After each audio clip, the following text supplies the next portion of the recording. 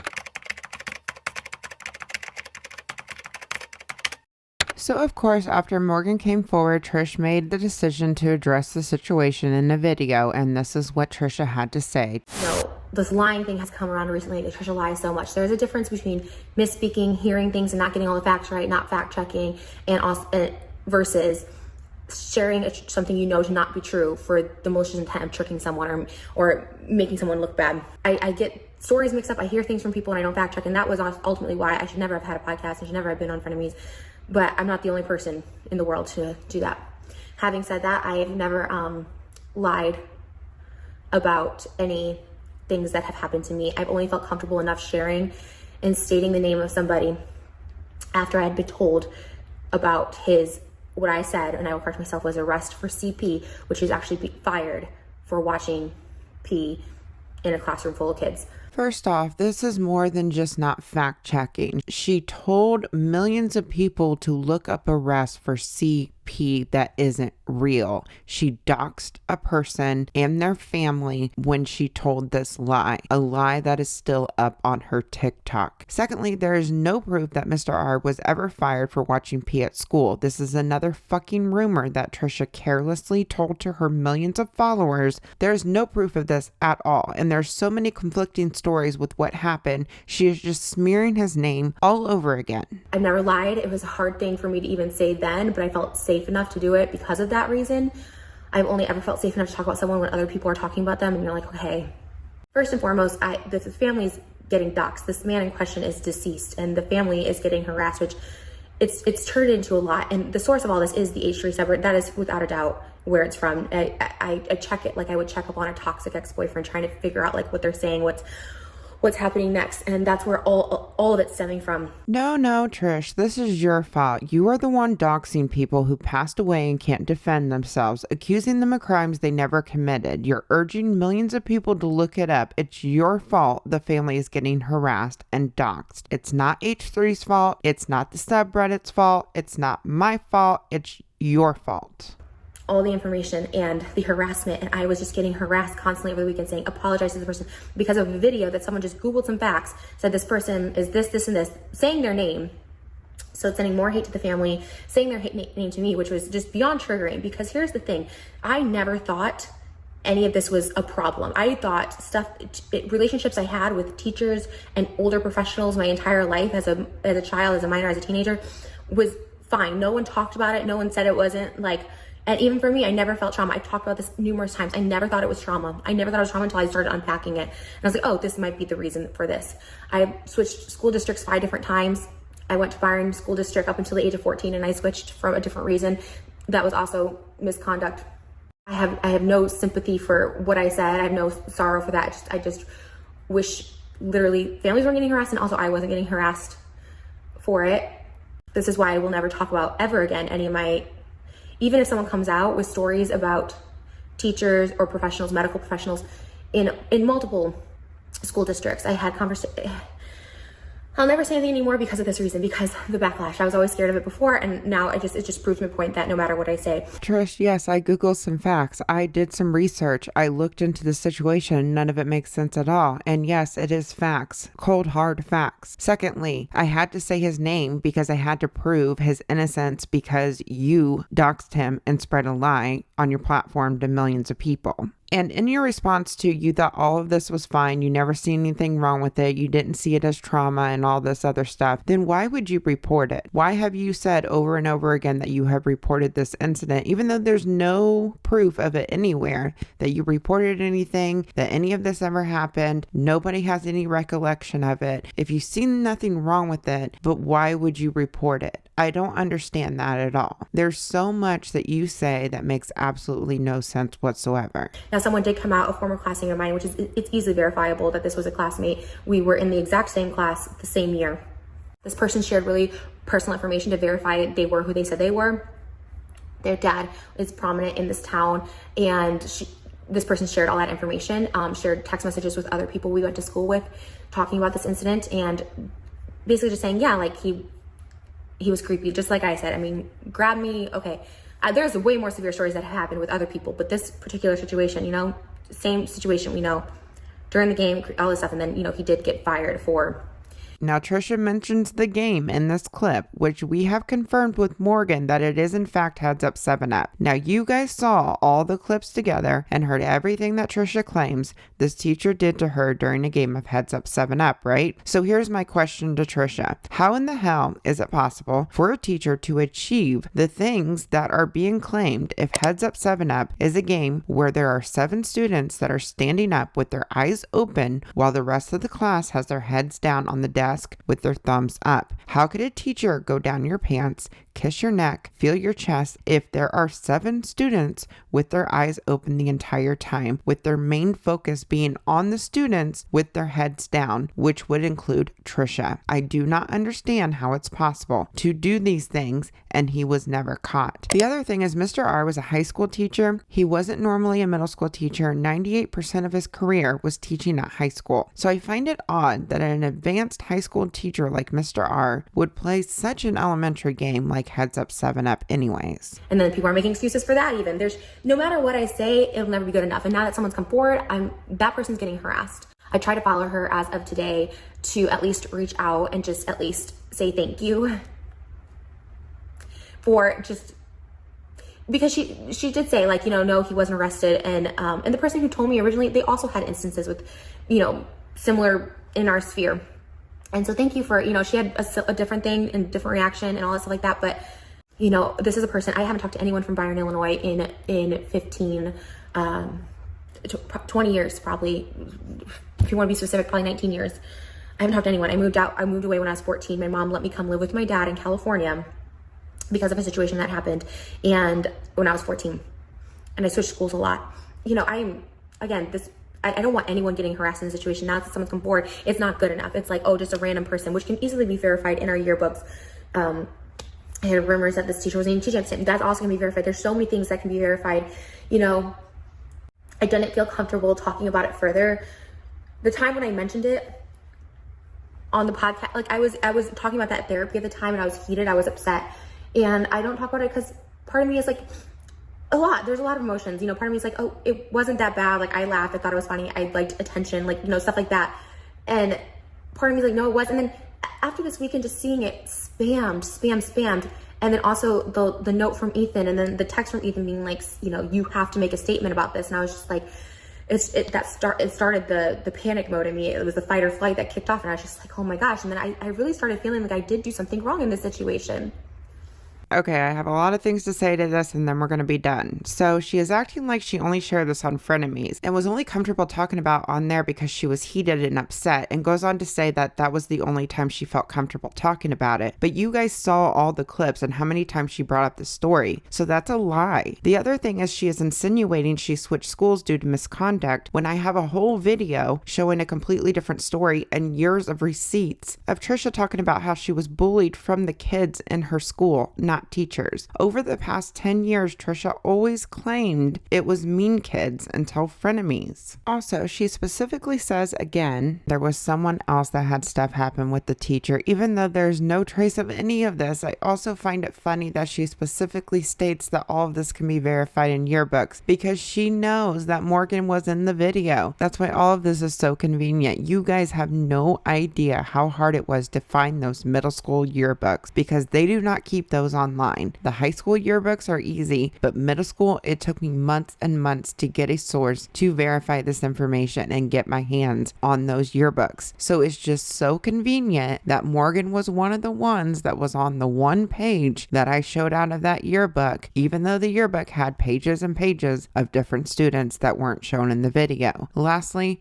Trish, you did do a lot wrong in this situation, and your denial is just, it blows my mind. And I was hoping you would do the right thing, but I was ignorant to think that you would actually do that. You got my first video taken down, and you removed almost every single video that I pulled clips from to show your contradictions that you put online during the David Dobrik situation. You are trying to erase the last year of Frenemies, of all the stories of essay that you put online. And if you guys don't believe me, look in the description of this video. Click on the sources. They are all privated almost. Even with all this evidence, there are people that are still going to believe Trisha. And just know, if you keep making excuses for her, you're not helping her at all. I want to play one more clip before I go. Maybe Trisha truly doesn't know what reality is. Maybe this is something that she truly can't help. Check out this clip and you'll see what I'm talking about. I did it for my own self. I'm someone who suffers from delusions and not knowing what reality is. And I wanted to hear back everything because people constantly tell me what I say, and I want to hear it back for myself. If Trisha truly suffers from delusions and not knowing what reality is, then how can we trust any of these stories are even true? I personally believe Trish knows what she is lying about, but maybe I'm wrong. And this could be a reason for her telling these stories. Like I said before, what about the victims of Trisha? When are we going to start taking them more seriously? I still believe Trisha is a victim. I will never deny the trauma that I feel is real, and the trauma that I feel has affected her is her mom's boyfriend, Tiger. Trisha, if you are watching this video, it's not too late to tell the truth. More people will respect you for coming clean and telling the truth versus if you keep dragging this teacher's name through the mud. Trisha, I think you need serious help with the lies that you tell the public. I really hope that you get the help that you need and work through whatever it is you need to in order to be more honest and not lie. I hope you start making real amends with the people that you have hurt, and I'm not just talking about what I spoke on in this video. I hope you make amends with everybody that you have hurt with the lies that you have told. So anyways, you guys, that's the end of today's video. I know this was a really long one. If you made it through, that's absolutely amazing. And before I go, I want to take a quick second to thank all my members, and I apologize if I pronounce any of your names wrong. Thank you to Sarah, Lydia, Obscura, Sixty Girl, Anna Fox, Azaria, Life, Alabama Ya, Kat Kelly,